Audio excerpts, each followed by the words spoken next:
안녕하세요. 한국 클라인펠터 지원그룹입니다. 여러분, 오늘은 질문 하나로 시작해 보겠습니다. 여러분은 자신의 염색체가 XY 혹은 XX라고 100% 확신하시나요? 아마 본인을 평범한 남성이라고 생각하는 상태에서 직접 검사를 받아본 분은 거의 없으실 겁니다. 통계적으로 남성 500명에서 600명 중 1명은 XXY 염색체를 가지고 태어납니다.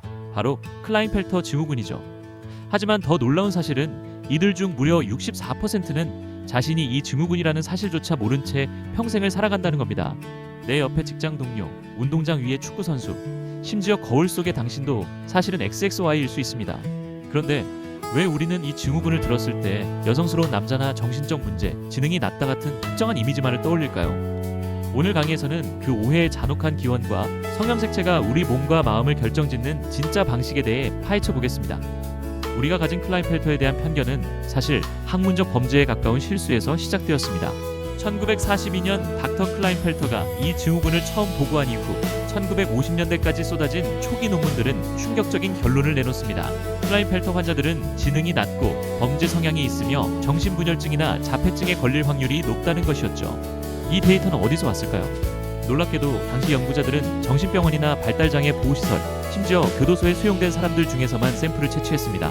사회에서 멀쩡하게 의사, 변호사, 기술자로 살아가는 대다수의 XXY 남성들은 연구 대상에 포함되지도 않았던 겁니다. 왜냐하면 그 사람들을 굳이 잡아다가 염색체 검사를 할 수도 없었고 할 필요도 없었기 때문에 손쉽게 접근할 수 있는 수용시설에서 검사를 시행했습니다. 당연히 그곳에 수용된 사람들 중 XXY 염색체를 가진 사람들을 조사하니 결과는 어땠을까요? 클라인펠터 환자는 자폐 경향이 있고 ADHD가 있으며 정신분열증 위험이 높다는 결론이 나왔습니다. 이것은 명백한 표본 추출의 오류였습니다. 쉽게 말해 감옥에 있는 사람들 중 문신한 사람이 많으니 문신한 사람은 범죄자가 될 확률이 높다는 식의 억지 논리를 의학계가 수십 년간 정설로 받아들였던 겁니다. 이것이 바로 클라인펠터 증후군에 씌워진 가짜 뉴스의 시작이었습니다. 많은 사람들이 처음에 각인된 이 논문들을 믿었고 심지어 아주 최근까지도 이것들을 인용하여 보도를 하는 사람들도 있었습니다. 다행히 염색체 검사 방법이 발달하면서 1960년대 이후 신생아를 대상으로 한 장기 추적 관찰이 시작되었습니다. 클라인펠터 증후군에 대한 진실이 드러나기 시작한 것입니다. 물론 추가된 X 염색체가 언어 발달이나 특정 인지 기능에 영향을 줄 가능성은 있습니다. 하지만 이는 교육적 지원과 호르몬 치료로 충분히 극복 가능한 수준이며 대다수의 XXY 남성들은 학업, 경력, 사회생활에서 일반 남성들과 아무런 차이 없이 성공적인 삶을 살아갑니다. 비슷한 예로 과거 미국 빈민가에서 태어난 아이가 학업 성취 능력이 떨어진다는 보고들이 있었지만 적절한 교육적 지원이 있다면 이것이 문제가 되지 않는다는 사실이 밝혀져 있습니다. 클라인펠터 증후군으로 인한 문제 역시 딱 이 정도의 수준입니다. X 염색체가 하나 더 있으니 클라인펠터 증후군 남성들은 여성적일 것이다. 혹은 여성화가 되어 있을 것이다. 이런 편견도 있습니다. 그런데 이건 X 염색체에 대해서 아무것도 모르기 때문에 할 수 있는 말입니다. 생물학적으로 X가 하나 더 있다는 건 무엇을 의미할까요? 먼저 성별의 결정부터 짚어봅시다. 사실 우리 몸의 성별을 결정짓는 것은 Y 염색체이지 X 염색체가 아닙니다. X 염색체는 태아의 성별을 결정짓는 과정에서 아무것도 하지 않습니다. 우리 몸의 성별을 결정하는 핵심은 Y 염색체에 있는 SRY 유전자입니다. 이 SRY 유전자는 임신 초기 미분화된 생식기를 남성 생식기로 발달시키는 스위치 역할을 합니다. 즉 Y 염색체 SRY 유전자가 있으면 남성이 되고 Y 염색체가 없으면 여성이 되는 것입니다. X가 100개 있어도 Y가 있으면 남성이 됩니다. 여성이 된 것은 Y 염색체가 없어서이지 X 염색체가 있어서가 아닙니다. 그래서 클라인펠터 증후군 47XXY는 추가된 X가 하나 더 있지만 엄연히 Y 염색체와 SRY 유전자를 가지고 있습니다. 따라서 태아기 때 고환이 만들어지고 여기서 나오는 테스토스테론의 영향으로 음경과 음낭이라는 남성 외성기가 완벽하게 형성됩니다. 즉 태어날 때 생물학적으로 의심의 여지 없는 남성으로 태어나는 것입니다. 다만 사춘기에 접어들면 여분의 X 염색체가 고환의 기능을 일부 방해하게 됩니다. 이로 인해 테스토스테론 수치가 일반 남성보다 낮아지거나 정자 생성이 어려워지는 현상이 나타나는 것이지 외성기기 자체가 여성화되는 것이 아닙니다. 여성성 유방 여유증이라는 것도 그렇습니다.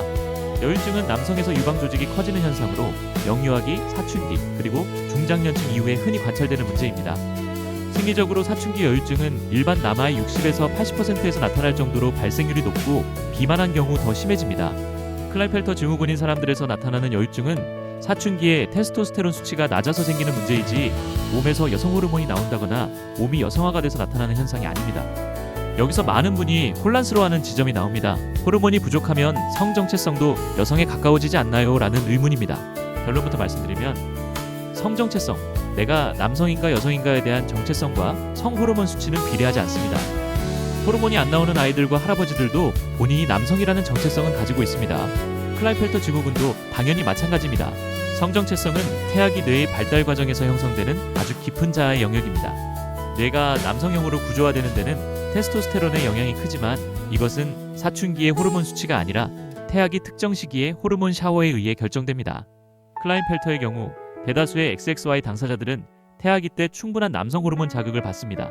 그래서 전체 당사자의 99% 이상이 자신을 남성으로 인식하며 남성으로서의 삶에 의문을 갖지 않습니다. 일반 XY 남성과 차이가 없습니다. 호르몬 수치가 낮아지면 근력이 약해지거나 피로감을 느낄 수는 있어도 그것이 나는 여자가 되고 싶다는 마음으로 직결되는 것은 아닙니다. 근육량이 적은 남성이라고 여자가 되고 싶어 하나요? 호르몬이 낮은 할아버지들은 여성이 되고 싶어 하나요? 그렇지 않습니다. 그렇다면 성적 취향, 즉 남자를 좋아하느냐 여자를 좋아하느냐는 어떨까요? XXY는 동성애자가 많다는 소문 역시 근거 없는 편견입니다. 성적 취향은 특정 염색체나 단일 호르몬 수치로 결정되지 않습니다. 성적 취향은 유전적 요인, 뇌구조, 사회적 경험 등이 복합적으로 작용하는 결과물입니다.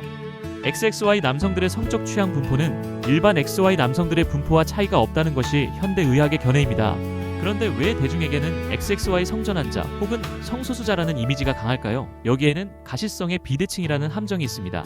결혼을 하고 평범하게 직장을 다니는 XXY 남성들은 굳이 자신의 염색체 정보를 세상에 공개할 이유가 없습니다. 공개했을 때 얻을 편견이 너무 크기 때문이죠. 임신을 시도하기 전에는 본인이 XXY인 줄도 모르는 경우가 태반입니다. 반면 캐롤라인 코시처럼 성전환 수술을 하거나 성소수자 인권운동을 하는 분들은 자신이 클라인펠터 증후군이라는 것을 정체성의 근거로 공개하는 경우가 많습니다. 이런 현상 때문에 대중의 눈에는 공개된 사례들만 보이고 결국 XXY는 다 저렇구나라는 착시 현상이 일어난 것입니다. 하지만 그 사람들의 성 정체성 문제는 그가 XXY이어서가 아닙니다. 그 사람은 XY였어도 똑같이 성 정체성의 혼돈을 겪었을 것입니다. 오늘 우리는 클라인펠터 증후군에 대한 오해가 얼마나 비과학적인 토대 위에서 시작되었는지 살펴보았습니다. 초기 연구의 표본 오류 그리고 소수의 사례가 전체를 대변하는 착시 현상이 64%의 당사자들을 잠재적 환자 혹은 비정상으로 몰아넣었습니다. 하지만 진실은 명확합니다. 클라인펠터 증후군은 그저 테스토스테론 분비가 좀 약한 조금 다른 남성의 한 형태일 뿐입니다. 만약 우리 사회가 이들을 염색체 이상자가 아닌 호르몬 관리가 조금 필요한 평범한 이웃으로 바라봐준다면 평생 숨어 지내는 64%의 사람들도 당당하게 자신의 병명을 말할 수 있지 않을까요?